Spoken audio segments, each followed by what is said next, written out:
Dan kita masuk ke model arsitektur industri 4.0 ya. Jadi kalau kita bicara dengan arsitektur adalah tuh susunan bangunannya ya, susunan bangunan dari industri 4.0 seperti apa. Kita mulai lagi dari bawah ya. Jadi di bawah ini adalah industri anggaplah kita sebut dengan industri 3 ya, industri manual ya.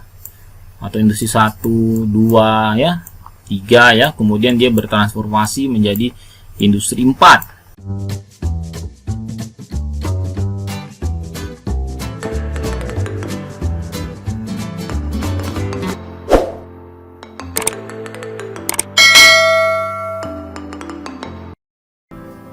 Oke, assalamualaikum warahmatullahi wabarakatuh. Selamat pagi, salam sehat semuanya. Ya, kembali lagi kita ke materi selanjutnya. Saat ini adalah kita akan membahas mengenai kenapa harus industri 4.0, atau kita akan membahas mengenai dasar-dasar industri 4.0. Sebagaimana kita ketahui bahwa pemerintah kita sudah mencanangkan untuk bertransformasi ke industri 4.0. Apa itu 4.0? Apa itu manfaatnya? Dan juga apa fungsinya industri 4.0 di kehidupan kita? Kali ini kita akan membahas di materi di dasar-dasar industri 4.0. Oke, sahabat Improvement, sebelum kita memulai materi ini, silakan Anda like dan subscribe channel ini.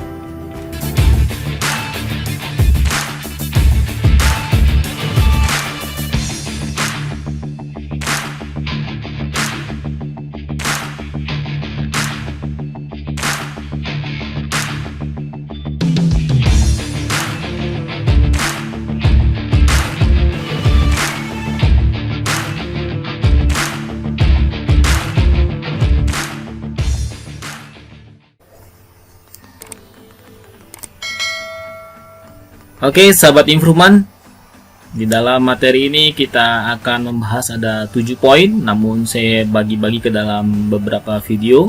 Silakan nanti sahabat Improvement untuk menonton video selanjutnya.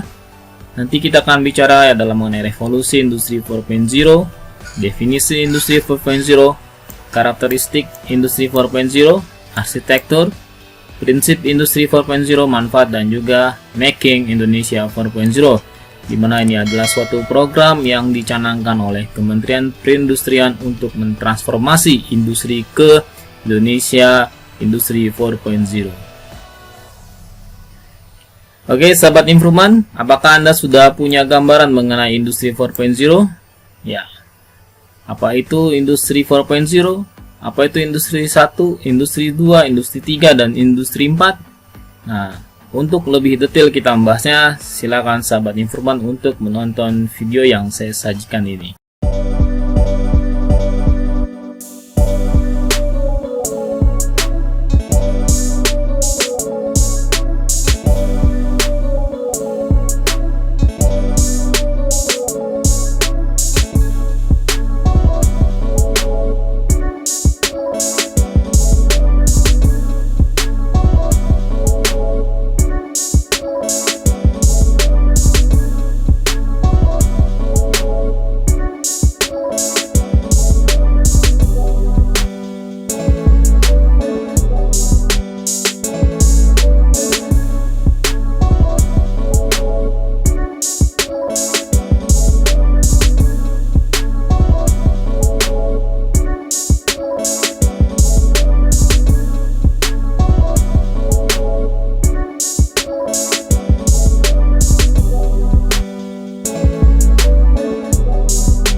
Oke, ini adalah revolusi industri dari masa ke masa. Ya, dimulai dari sebelah kiri yaitu industri 1.0 atau kita sebut dengan 1.0, di mana industri 1.0 ini dimulai pada awal tahun 1800, di mana pada saat itu ditemukannya mesin tenaga uap yang ditemukan oleh James Watt, ya, di mana di situ ada perubahan industri yang tadinya industri dilakukan oleh tenaga manusia, kemudian dengan adanya mesin tenaga uap ini, mesin bisa membuat suatu produk. Kemudian yang kedua sebelahnya ada industri 2.0, ini adalah menggunakan mesin produksi massal, ya, penggunaan mesin produksi massal bertenaga listrik di industri, ya, yaitu waktu itu pada kejadian maraknya permintaan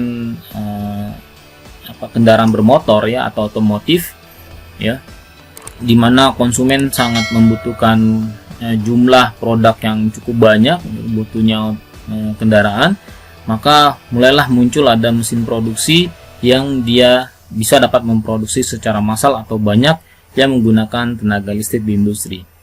Kemudian di tahun 2000, ya, ataupun juga awalnya tahun 2000 mulai adanya penggunaan teknologi informasi dan mesin otomasi, ya. Di sini munculnya yang paling kita kenal adalah mesin komputer, ya. Itu adalah di industri 3. Kemudian yang sekarang adalah industri 4, ya, atau industri 4.0, yaitu menggunakan mesin terintegrasi dengan jaringan internet, ya. Jadi bagaimana mesin bisa terintegrasi antara mesin satu dengan mesin lainnya dengan menggunakan hubungan internet, atau istilah bekennya kita pernah dengar dengan namanya IoT, Internet of Things. Oke, ini penjelasannya lagi mengenai industri 1, 2, 3, dan 4, ya, bahwa industri 1 ini adalah produksi secara mekanik, di mana mulainya ada penggunaan mesin untuk membuat suatu produk. Kemudian industri 2 adalah masa produksi, mass production, ya, produksi massal. Industri 3 adalah menggunakan elektronik dan IT, ya, di mana menggunakan mesin otomasi maupun juga mesin komputer, ya, jaringan internet itu adalah di industri 3. Kemudian industri 4 adalah bagaimana dengan teknologi internet itu menghubungkan antara mesin ke mesin, ya, dengan disebut dengan M2M, mesin to mesin, ya, dimana untuk berusaha untuk mengintelijensi production, ya, dengan digerakkan satu alat sehingga mesin tersebut bisa terhubung tanpa ada campur tangan manusia. Kemudian kita masuk ke definisi industri 4, ya. Banyak beberapa peneliti maupun ilmuwan yang mendefinisikan mengenai industri 4.0. Kita mulai dari paling atas, ya, dari Kagerman ini, bahwa industri 4.0 memanfaatkan kekuatan teknologi informasi, jelas. Jadi dia bertransformasi dari industri 3, ya, yang tadi industri 3 adalah teknologi informasi, kemudian dia memberikan inovasi, ya, memberikan inovasi sehingga dengan adanya teknologi informasi ini bisa mengoperasikan suatu mesin. Kemudian dari Qin Liu and Grossman 2016, ya, bahwa di sini industri 4 mendorong terjadinya efisiensi, ya. Jadi fungsinya dari industri 4.0 adalah untuk mengefisiensikan. Caranya seperti apa? Yaitu dengan mengumpulkan data secara cerdas. Maksudnya data itu dikumpulkan, ya. Data itu dikumpulkan dalam suatu device, suatu alat ataupun suatu media yang kemudian nanti akan menjadi suatu keputusan yang pasti tanpa keraguan dengan bantuan kecerdasan buatan atau artificial intelligence. Kemudian ke bawahnya ini, menurut Schumacher, bahwa industri 4 dikelilingi oleh jaringan teknologi canggih di sepanjang rantai nilai. Jadi kalau kita bicara dengan rantai pasokan, mulai dari proses dari inbound sampai ke outbound, itu merupakan bagaimana menghubungkan antara proses tersebut dari hulunya, ya, atau dari inbound sampai ke outboundnya. Kemudian dari Schwab 2016, industri 4.0 mengintegrasikan, ya, teknologi baru, ya, bagaimana kita menciptakan atau membuat suatu karakteristik teknologi baru seperti dunia fisik, digital, dan biologi. Kemudian Wong, ya, 2016, bahwa ini hampir sama, yaitu memanfaatkan sepenuhnya adalah emerging teknologi. Jadi teknologi yang terintegrasi ya, yang mempunyai respon yang sangat cepat. Kemudian di 2017 ya, yang terkini bahwa industri 4.0 itu adalah suatu mesin atau peralatan modern dan canggih yang didukung oleh perangkat lunak canggih dan jaringan sensor untuk merencanakan prediksi ya. Jadi bisa dalam proses dari awalnya ya, dari proses prediksi, dari forecastingnya ya, kemudian dia bagaimana menyesuaikannya dan mengendalikan produksi untuk membentuk suatu model bisnis baru sepanjang rantai pasok atau rantai nilai dan siklus kehidupan produk. Jadi dalam keseluruhan produk ya, dalam keseluruhan rantai nilai produksi itu diintegrasikan dengan menggunakan teknologi industri 4.0. Oke, kemudian dapat kita simpulkan bahwa definisi dari industri 4.0 atau industri 4.0 adalah suatu industri yang cerdas dengan memanfaatkan hasil konvergensi teknologi informasi. Maksudnya adalah menghasilkan modifikasi ya, menghasilkan suatu inovasi dari teknologi inovasi ya, dan teknologi operasional ini adalah teknologi konvensionalnya untuk mendapatkan data secara real time dan juga melakukan integrasi secara vertikal dan horizontal dari setiap lini data dan informasi, baik itu data secara vertikal maupun horizontal, dari keseluruhan aspek produksi meliputi sepanjang daur kehidupan produk dan rantai nilai, memanfaatkan jaringan ya. Di dalam industri 4.0 ada Internet of Things (IoT), Internet of Services ya, bagaimana internet itu bisa dilakukan untuk kebutuhan, itu Internet of Service, komputasi awan yaitu adalah cloud computing ya, jadi bagaimana kita bisa menyimpan data ke dalam internet ya, data itu sering kita simpan di dalam internet atau dalam beberapa aplikasi. Kemudian dan big data analytics, bagaimana data tersebut bisa memprediksi ya, atau misalnya analytic prediction dalam rangka meningkatkan, tentu tujuannya adalah meningkatkan efisiensi, produktivitas dan daya saing. Jadi kalau kita ketahui adalah efisiensi dari produk maupun dari efisiensi dari industrinya, kemudian juga dari produktivitas, yaitu adalah bagaimana dia bisa meningkatkan target perusahaan atau pencapaian perusahaannya, outputnya, dan juga bagaimana untuk meningkatkan daya saing antar kompetitor. Oke, nah ini adalah masuknya era revolusi industri 4.0, bagaimana nasib pekerja RI. Nah, ini adalah suatu isu ya yang pernah sering muncul. Oh, kalau misalnya dengan industri 4 ini maka tenaga kerja tidak dibutuhkan, maka akan mengurangi jumlah orang bekerja atau meningkatkan pengangguran. Ternyata ini setelah dikaji bahwa bukan untuk mengurangi tenaga kerja ya, tapi adalah untuk industri. Kuncinya adalah nih ya, yang tadi sama dengan pengertian industri 4, bahwa supaya industri bisa bersaing, bisa berubah, produktif dan efisien berhadapan dengan komputer baik dalam maupun luar negeri. Jadi bukan untuk mengurangi pekerja ya, pekerja itu bisa ditambahkan dengan kompetensi skill yang lainnya yang mungkin belum tersentuh dengan industri 4, ataupun malah operator itu atau SDM itu dia dapat mengoperasikan teknologi industri 4.0 tersebut. Oke, kemudian kita masuk ke model arsitektur industri 4.0. Jadi kalau kita bicara dengan arsitektur adalah tuh susunan bangunannya ya, susunan bangunan dari industri 4.0 seperti apa.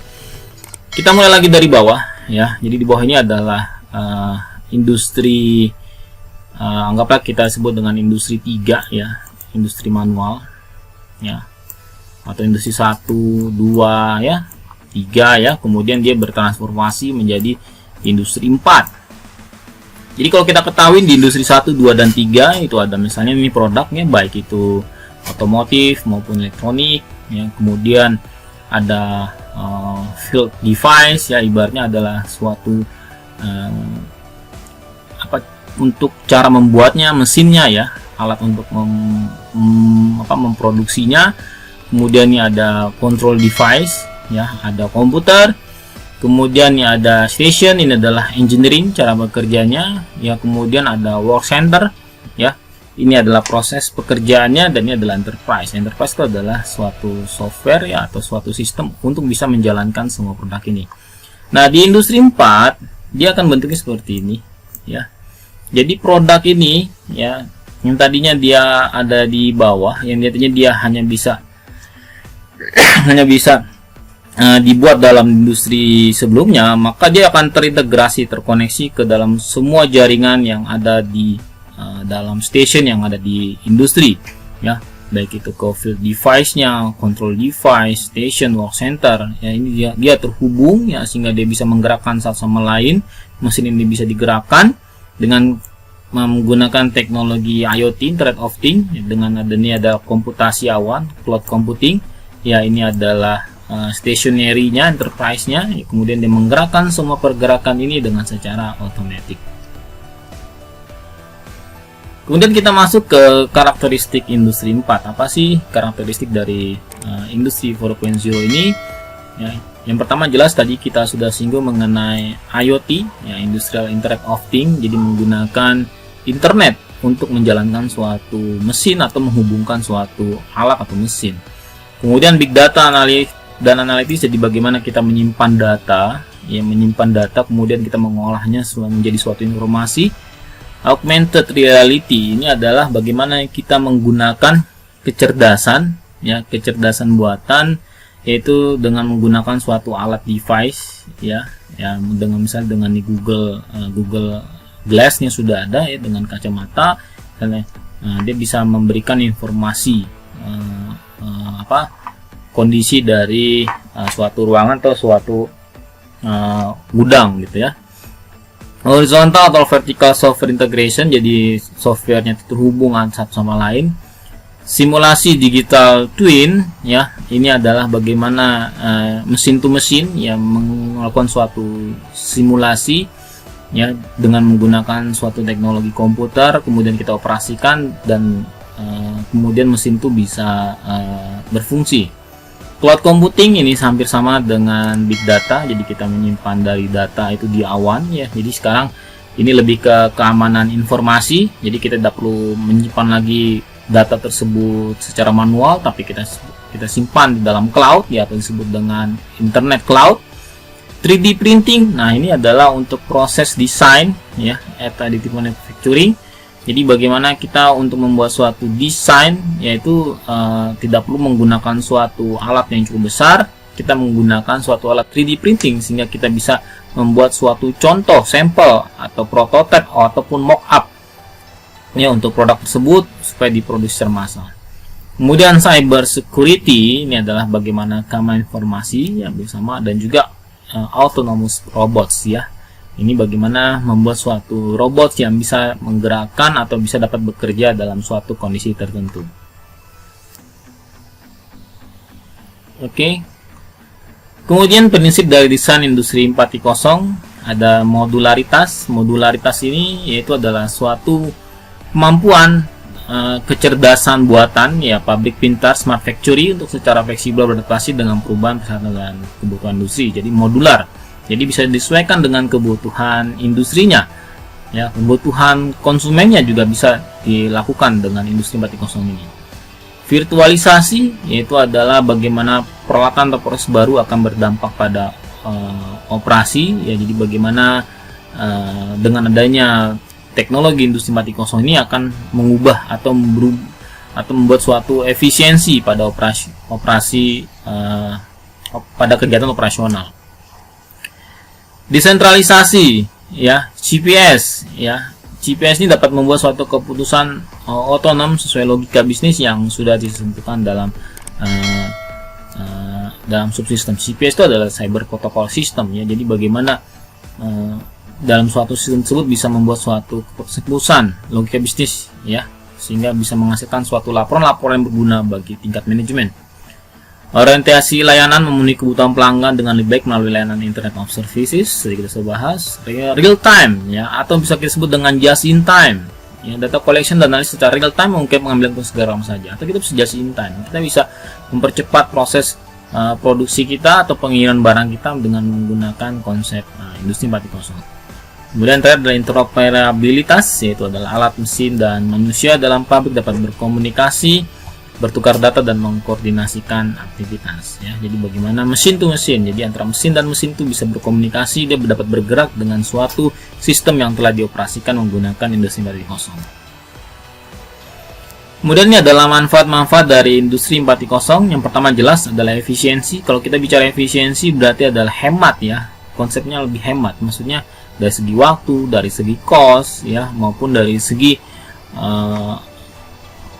produktivitas ya, kita bisa menghemat, yaitu dengan adanya otomasi, artificial intelligence, simulasi, yaitu menjaga kualitas dan kecepatan pengambilan keputusan. Lincah, agile ya. Jadi bagaimana itu bisa produksi itu bisa lincah, bisa beradaptasi yang tadi disampaikan di sebelumnya, itu mengakomodir beragam kebutuhan pelanggan, smart load, custom, dan one off ya. Kemudian inovasi dapat meningkatkan eksperimen dalam waktu singkat. Nah, ini pengaman pelanggan tadi, Internet of Services, data yang dirinci dan responsif yang membuat pelayanan pelanggan cepat, mudah, dan cepat. Cost, tentu dengan kalau kita bicara efisiensi pasti akan berhubungan dengan cost, biaya ya. Maka dengan pabrik cerdas ini terjadi optimasi baik, maka menjadikan biaya produksi turun drastis dan juga kualitinya pun juga terjaga. Dan juga pendapatan atau profit ya, mengenai kualitas pelayanan prima dan kegunaan pelanggan yang terpenuhi memberikan competitive edge yang menjadi suatu competitive advantage yang berimbas pada pendapatan ya, sehingga outputnya pun juga hasilnya yang diraih oleh perusahaan pun juga akan meningkat. Oke, sampai di sini dulu materi mengenai dasar Industri 4.0. Silakan Anda pelajari dan kerjakan kuis dan tugasnya. Terima kasih. Assalamualaikum warahmatullahi wabarakatuh. Nah, sudah nonton video-videonya kan?